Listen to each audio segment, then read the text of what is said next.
of automotive tests.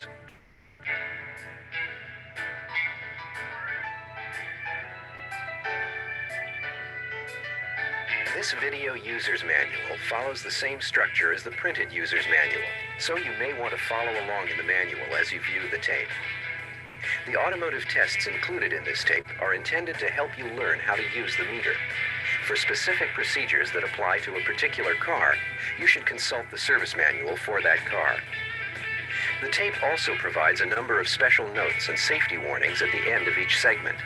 These are listed in the printed manual as well, and should be followed when using the 78.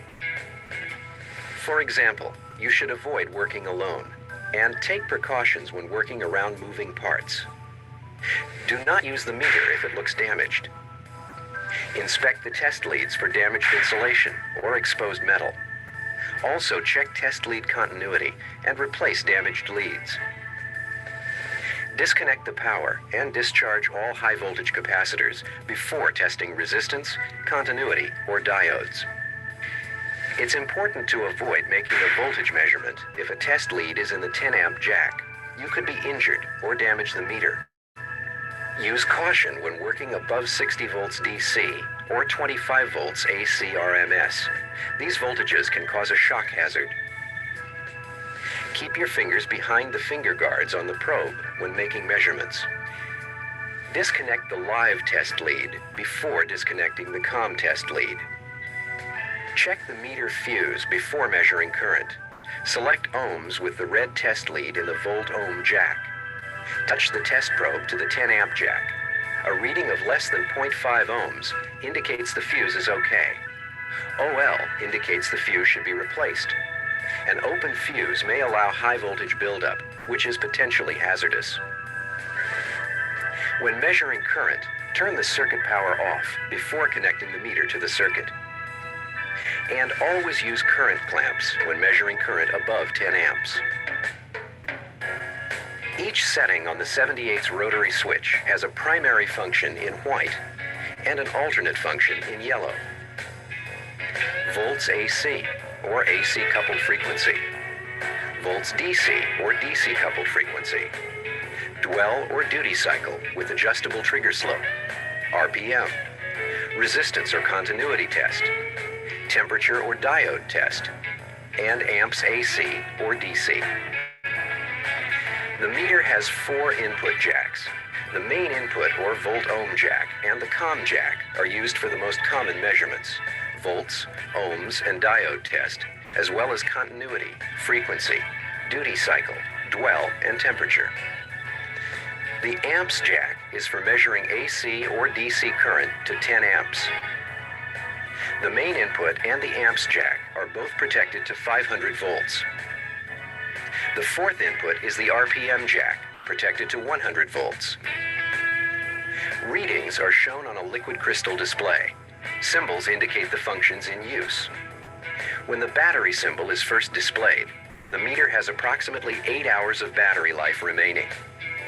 The other symbols include continuity and diode test, bar graph polarity or trigger slope for duty cycle and dwell, maximum or minimum reading, or both symbols for the present reading, bar graph with the scale that corresponds to the range you are in, auto range, measurement range, and the measurement units.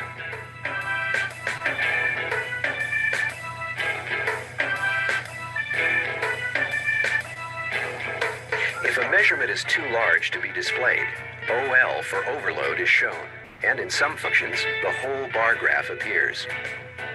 The push button selects different operations depending on the position of the rotary switch and how long you hold the button down. Press the button for less than a second to step through the ranges or number of cylinders, or to toggle between selections, such as F or C. The meter acknowledges a momentary press by a click. Press the button for more than 1 second, but less than 2 seconds, to enter the min-max mode. In min-max, the lowest and highest readings are recorded. The meter acknowledges a 1 second press by a click and a beep. Press the button for 2 seconds or longer to toggle between the primary and alternate function of the rotary switch setting. With a 2-second press, the meter clicks, beeps once, and then twice. If the meter is on, but the rotary switch or the push button is not operated for 30 minutes, the meter enters the sleep mode and the display goes blank. This extends battery life. To resume operation, turn the rotary switch or press the button. The bar graph shows readings relative to the full scale value of a measurement range. For example, if the meter is in the 4-volt range, the scale goes from 0 to 4, and each number represents 1 volt. If the meter is in the 40-volt range, the scale goes from 0 to 40, and each number represents 10 volts. The bar graph turns off when the meter is measuring RPM, duty cycle, dwell, or temperature. When measuring frequency, the meter displays frequency on the digital display and voltage of the input signal on the bar graph, so you can see if a hazardous voltage is present. For most applications, all you do is select the function and make the measurement. The meter auto-ranges to the range that is best suited for the measurement and displays a reading. Most functions have more than one range. To figure out the range you're currently in, check the number at the lower right corner of the display. Voltage is the difference in electrical potential or charge between 2 points. The no-load voltage of a battery indicates the state of the charge, not the condition of the battery. To measure the no-load voltage of a battery, turn the car headlights on for 1 minute to bleed off surface charge, then turn them off. Insert the test leads into the volt-ohm and comm jacks. Turn the rotary switch to volts DC. Touch the probes to the battery terminals, putting the meter in parallel with the battery. A measurement below 9.6 volts with the battery temperature at 80 degrees Fahrenheit indicates the battery should be recharged and retested. If you reverse the probes when measuring DC voltage, the meter isn't damaged. The display just indicates negative polarity. Use the volts AC function to measure ripple voltage at the rear of the alternator. With the engine running, good diodes in an alternator allow less than 0.5 volts AC to pass. A higher reading indicates defective alternator diodes. To avoid injury or damage to the meter, don't attempt a voltage measurement with a test lead in the 10-amp input jack. A good diode allows current to flow in one direction only. To test a diode in an alternator rectifier bridge, make sure there's no power connected to the alternator and remove the diode from the circuit. With the test leads inserted in the volt-ohm and comm jacks, turn the rotary switch to diode test and press the button for 2 seconds to toggle to it. Touch the red probe to the positive side of the diode and the black probe to ground. The meter displays a voltage drop across a diode up to approximately 2.5 volts. Typical voltage drop for a silicon diode is less than 0.7 volts. Reverse the probes and measure the voltage across the diode again. If the diode is good, OL is displayed. If it's shorted, a very low voltage drop is displayed in both directions, and the beeper sounds continuously. If the diode is open, OL is displayed in both directions. Current is the flow of electrons through a conductor. To isolate a circuit causing current drain, insert the test leads into the 10-amp and comm jacks. Turn the rotary switch to amps DC. Disconnect the negative battery cable and connect either the red or black test lead to the cable. Then clip the other test lead to the negative battery terminal. This puts the meter in series between the battery and any circuits drawing current. The current drain on the battery appears on the display. In this example, the reading is negative. If the test leads were reversed, the reading would be positive. What's significant is the value of the reading. To isolate the circuit causing the drain, pull out one fuse at a time. The current reading will drop when the fuse on the bad circuit is pulled. Don't attempt this test on a lead-acid battery that has recently been recharged, since explosive gases might be present. Do not crank the engine or operate accessories that draw more than 10 amps, or you could blow the fuse in the meter. Even small amounts of current can be dangerous, so be sure to turn the power off before cutting, unsoldering, or disconnecting a circuit. Don't attempt a current measurement if the voltage is above 500 volts. If the fuse blows, you might be injured or damage the meter.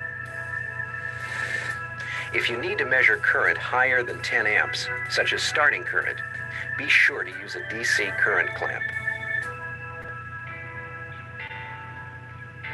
A continuity test verifies that you have a closed circuit. The meter detects opens or shorts as brief as 1 millisecond. This is valuable when troubleshooting intermittents associated with cables, connectors, switches, or relays. To check continuity in a stoplight switch, disconnect the switch from the circuit and connect the test leads to it.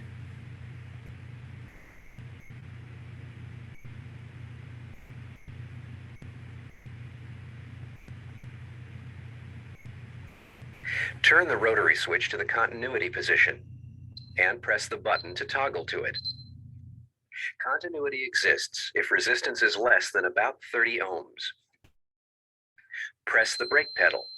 If continuity exists, the meter emits a continuous tone. So if it sounds, the stoplight switch is good. Resistance restricts the flow of current. If an external voltage is present across a component, it's impossible to measure the resistance of that component accurately. So before measuring resistance, disconnect the power from the test circuit. To check the coolant temperature sensor, turn the rotary switch to ohms. Dirt, oil, solder, or other material affects the resistance. So make sure that you have a good contact when you touch the probes to the circuit. Notice that if the meter is in ohms and you accidentally measure voltage, the meter isn't damaged. The resistance is the total resistance through all possible paths between the probes. So the reading for an in-circuit resistor may not correspond to its ohms value. Resistance in standard test leads is about 0.1 to 0.2 ohms. For low resistance measurements, this should be subtracted from the reading.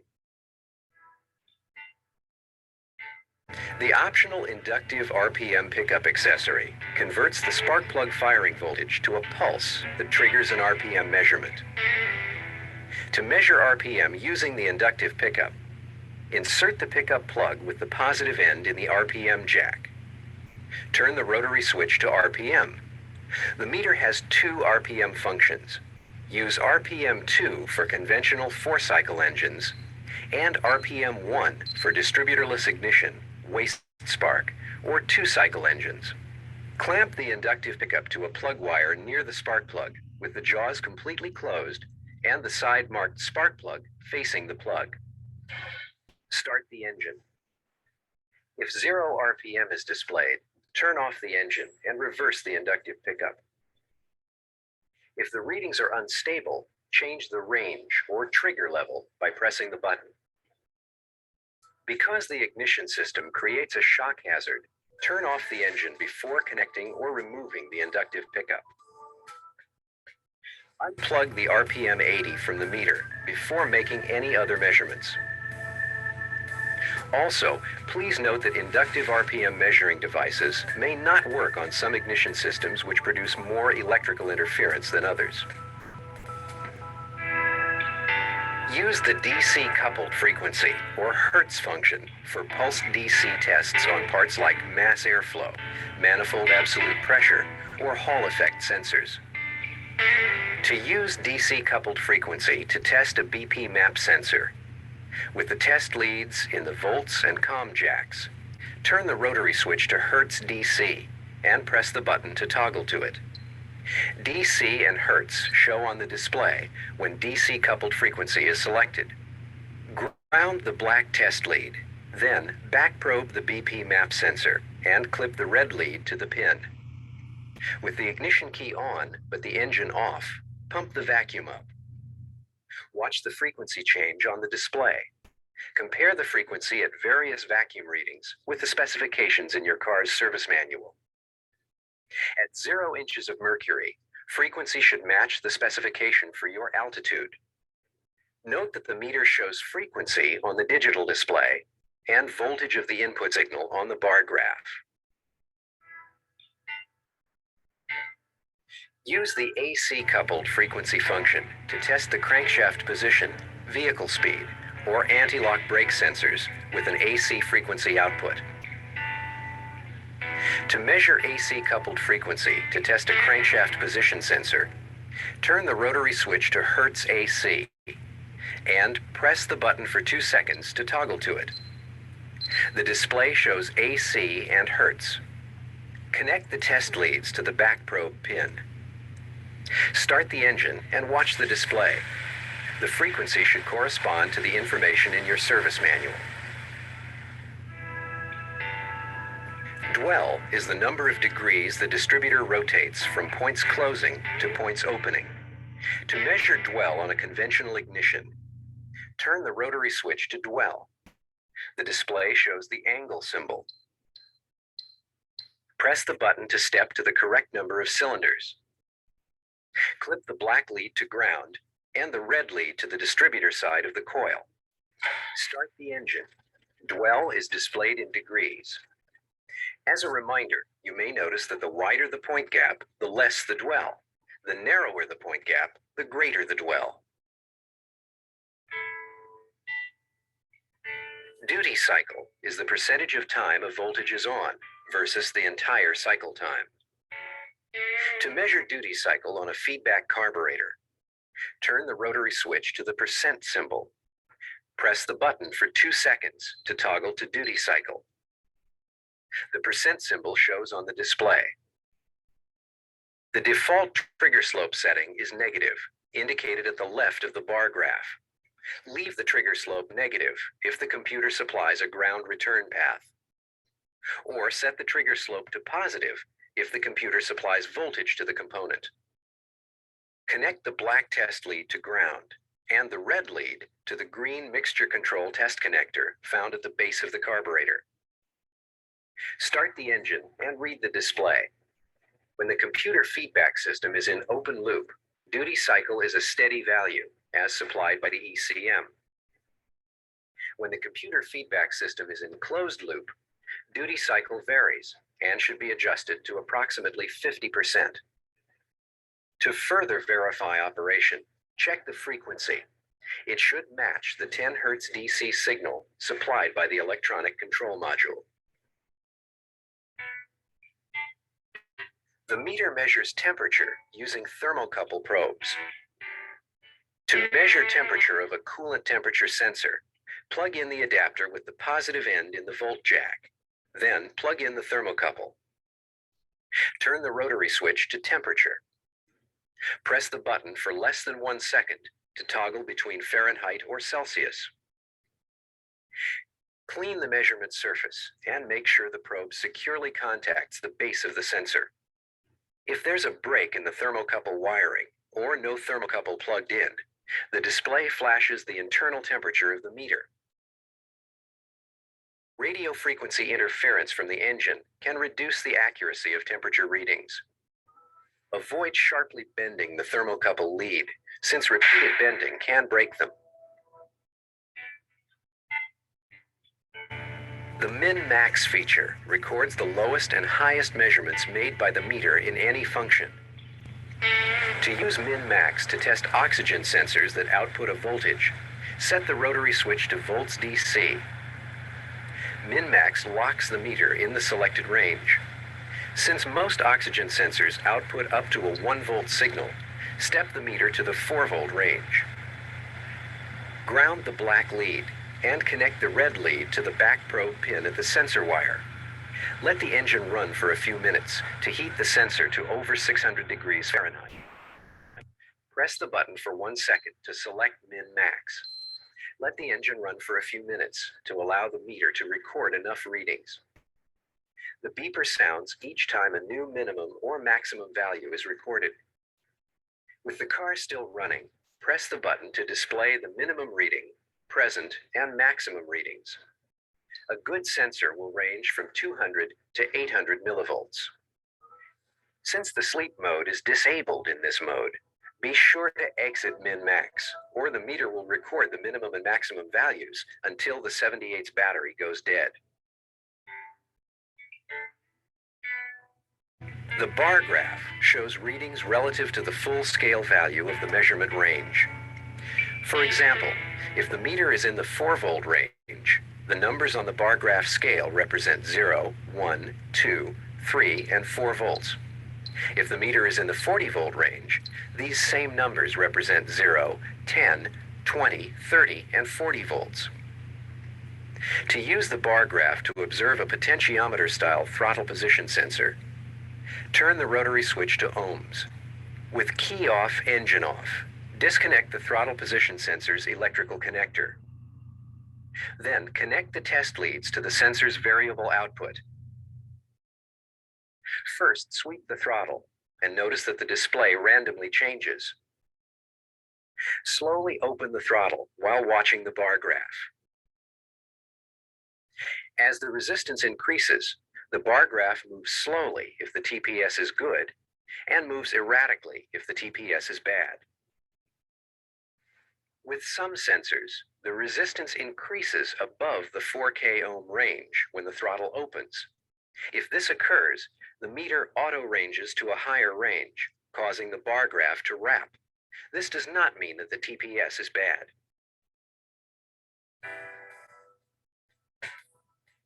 In addition to the accessories that come standard with the 78, there are a number of optional ones, including a variety of thermocouple probes. The 80PK2A submersible thermocouple for measuring radiator coolant and brake fluid.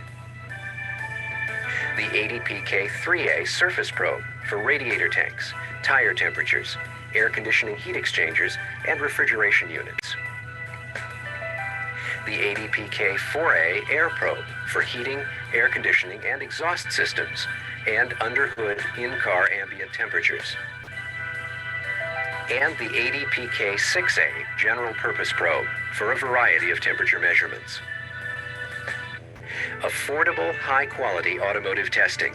The Fluke 78 Automotive Meter, the right tool for the job. For more information, contact your local leading automotive tool supplier.